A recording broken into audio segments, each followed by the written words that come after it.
আসসালামু আলাইকুম সম্মানিত শ্রোতা। আজ আমাদের আলোচনার বিষয়, আমরা আর কত সহিষ্ণু হব। 2001 সাল থেকে শুরু করে মুসলমানদেরকে উগ্রবাদী বলে আখ্যায়িত করা হচ্ছে এবং 9/11-এর অজুহাতে সেই প্রথম আফগানিস্তানে আক্রমণ শুরু হয়। বিশ্বব্যাপী মুসলিম নিধন যজ্ঞের এক বিরাট কর্মশালা। 2001 সালে আক্রমণ করে আমেরিকা 20 বছরব্যাপী আফগানিস্তানে নির্মম হত্যাযজ্ঞ পরিচালনা করে।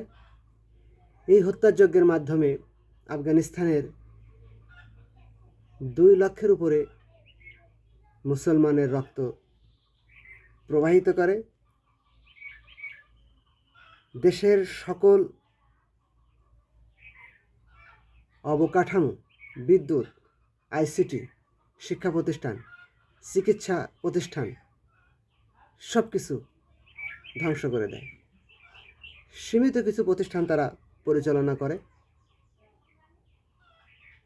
আমেরিকান সোলজার ও তাদের দালালদের শিক্ষা চিকিৎসার জন্য উপযোগী।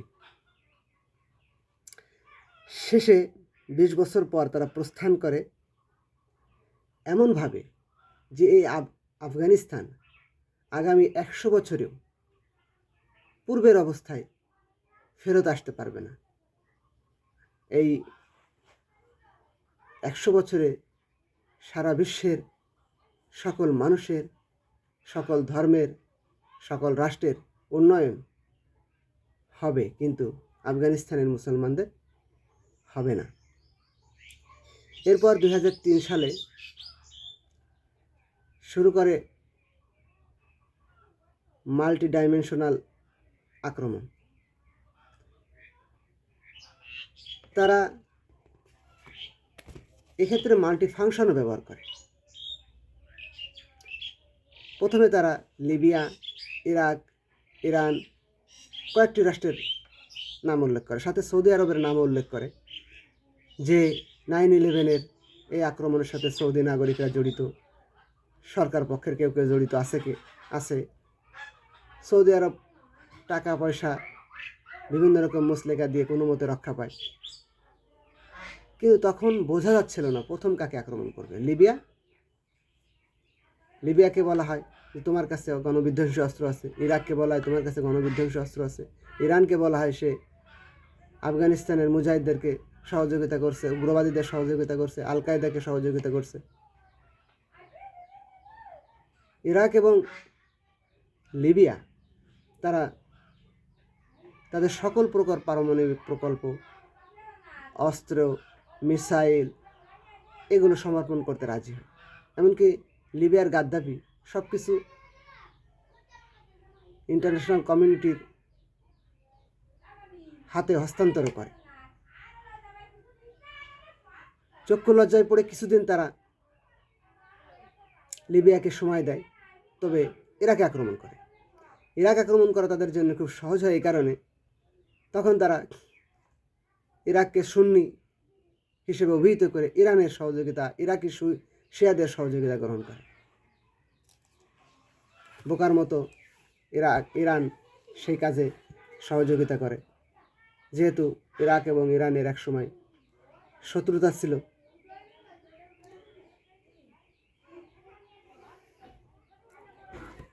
ইরাকের করুণ পরিস্থিতি সংগঠিত করা হয়, তাও প্রায় 20 বছর। এরপর আমেরিকা সেখান থেকে কিছু সৈন্য প্রত্যাহার করে, কিন্তু এখনও আমেরিকা ইরাককে অবস্থান করছে। এর মাঝে 2011 সালে লিবিয়ায় আক্রমণ, যেহেতু সকল প্রকার অস্ত্র দিয়ে দিচ্ছে, সেহেতু একটু চক্ষু লজ্জা ফিল করতে থাকে। লিবিয়া আক্রমণ করবে কি বলে তারা নতুন একটা ফাংশন ব্যবহার করে। সে ফাংশনটা হলো আরব স্প্রিং, আরব বসন্ত। সকল আরব রাষ্ট্রে ক্ষমতাসীনদের দুর্নীতির বিরুদ্ধে আন্দোলন শুরু করে। তারা মেনেও নেয় অনেক রাষ্ট্রে। যে রাষ্ট্রগুলো ক্ষমতা পরিবর্তন হয়, যেমন মিশর, তিউনিসিয়া, তারা সেগুলোকে সাময়িক স্বীকৃতি দেয়। এটা তাদের প্ল্যানের অংশ। মুসলিম ব্রাদারহুডকে ভালোবেসে স্বীকৃতি দেয় না। এরপর তারা লিবিয়ায় আরব বসন্ত মেনে না নেওয়ার অজুহাত নিয়ে লিবিয়ার জনগণের উপরে গাদ্দাফির আক্রমণকে প্রতিহত করার জন্য ফ্রান্স সেখানে আক্রমণ করে, লিবিয়াকে মাটির সাথে মিশিয়ে দেয়। এখনও লিবিয়ায় যুদ্ধ চলমান। এরপর তারা তাদের আরব স্প্রিং থেকে ধীরে ধীরে ফিরে গেল। বেশি সময় নেয়নি। সৌদি আরবকে বোঝালো, দেখো এই আরব স্প্রিং মানে এটা একটা গণতান্ত্রিক আন্দোলন, তোমার ক্ষমতা থাকবে না। সৌদি আরব মিশরের পাশে দাঁড়ালো, সেনাবাহিনীর পাশে দাঁড়ালো। সেনাবাহিনী মুসলিম ব্রাদারহুডকে হত্যাযজ্ঞ পরিচালনা করলো। সিরিয়াতে ইরানকে বোঝালো যে এখানে সুন্নিরা প্রভাব বিস্তার করবে। ইরান সিরিয়া থেকে অবস্থান করলো, সেখানে তারা মুসলমান নিধনযজ্ঞ সম্পন্ন করল। আমেরিকা একটা বিরাট পরিকল্পনার মাধ্যমে একজনকে দিয়ে একজন কখনো নিজে হস্তক্ষেপ করে বেশ কটি রাষ্ট্রকে ধ্বংস করে দিতে সক্ষম হলো। এরপর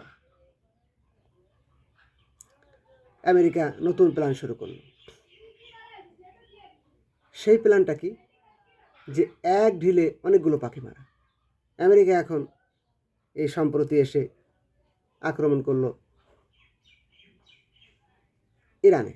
ইরানে আক্রমণ করে আমেরিকার বিরাট একটা লাভ হয়েছে। সেটা হলো আমেরিকা করছে ইরানে আক্রমণ, আর ইরান করছে ইরাকে,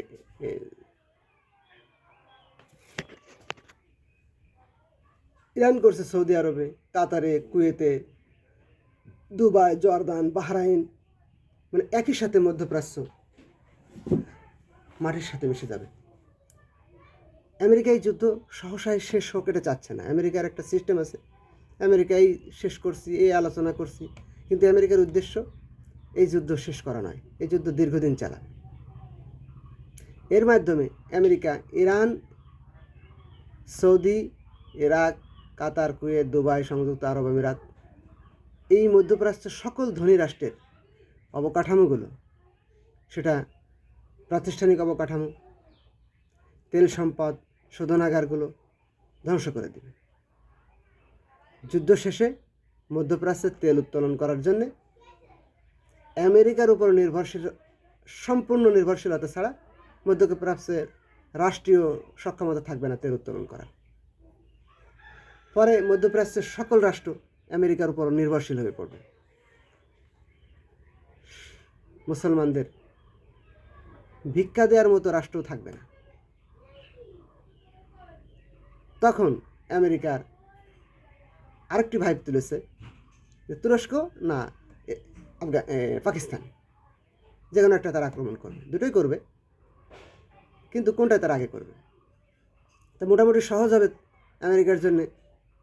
তখন যখন মধ্যপ্রাচ্য মাটির সাথে মিশে যাবে, তখন পাকিস্তানে আক্রমণ করা কেন সহজ হবে? সৌদি আরব আসছে পাকিস্তানের রক্ষার জন্য অনেক টাকা পয়সা দিয়ে থাকে, আমেরিকাও দিয়ে থাকে।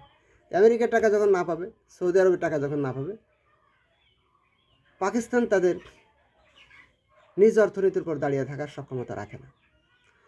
তখন আমেরিকা সরাসরি আক্রমণ করবে বলে মনে হচ্ছে না, কারণ একটি ঘোষণা অটোমেটিক দেওয়া হয়েছে যে পাকিস্তান আক্রমণ করবে ভারত। বাংলাদেশ, শ্রীলঙ্কা, নেপাল, ভুটান, মালদ্বীপ নেতারা বিরাট এক গ্রেটার ইসরায়েল এবং গ্রেটার ভারত তৈরি করার প্ল্যান নিয়ে এগোচ্ছে, এবং এই প্ল্যানের অংশ কিন্তু ইসরায়েলও। ভারতে ইসরায়েলের উপদেষ্টা জায়নিস্টদের অফিস আছে। সারা পৃথিবী থেকে মুসলিম নিধন কীভাবে করা যেতে পারে তারা মাস্টার প্ল্যান সাজাচ্ছে। আমরা তো এই আলোচনা করতে পারি, কিন্তু আমরা এর থেকে বাঁচতে কীভাবে পারি? দেখুন, মিশরে যখন লিবিয়াতে, সুদানও আরব স্প্রিংয়ের আন্দোলন চলছে, লিবিয়াতে সেখানে চলছে। এগুলো যখন মুসলিম ব্রাদারহুডকে নিধন করা শুরু করে আমেরিকা বা আমেরিকার সহযোগী সৌদি আরব, তখন এদের পাশে কিন্তু সালাফিস্ট এবং দেওবান্দি গ্রুপ, বিশ্বে যারা কট্টর পাঞ্জাবি জুব্বার অনুসারী, এনারা কিন্তু এটাকে বৈধতা দিয়েছে। আপনারা জানেন অতি সম্প্রতি ইরানে আক্রমণকে বৈধতা দিচ্ছে সালাফিরা, আহলে হাদিস এবং এই দেওবন্দি ঘরানার আলেমরা। এমনকি তারা বলছে যে ইরান কাফের রাষ্ট্র এবং তাদের পক্ষ জেনে সে কাফের।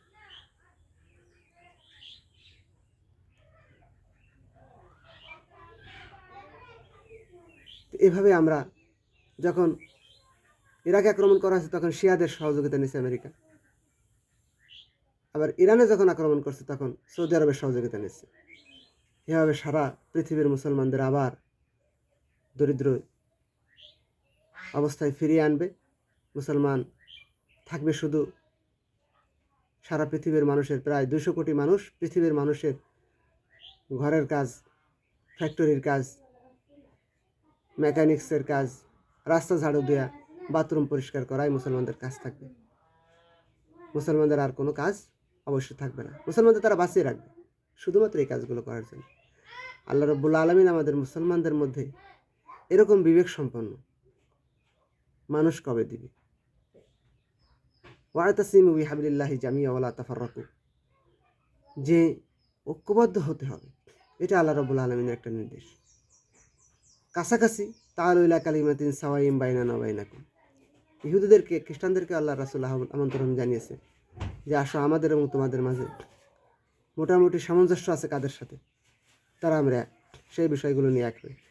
অথচ মুসলমানরা আমরা আকিদাগত পার্থক্য, কোনো ক্ষমা নাই, ও কাফের। এর থেকে ফিরে দায়িত্ববান মুসলমান জন্ম নেবে কবে আমরা এটাকে ওভারটেক করতে পারব?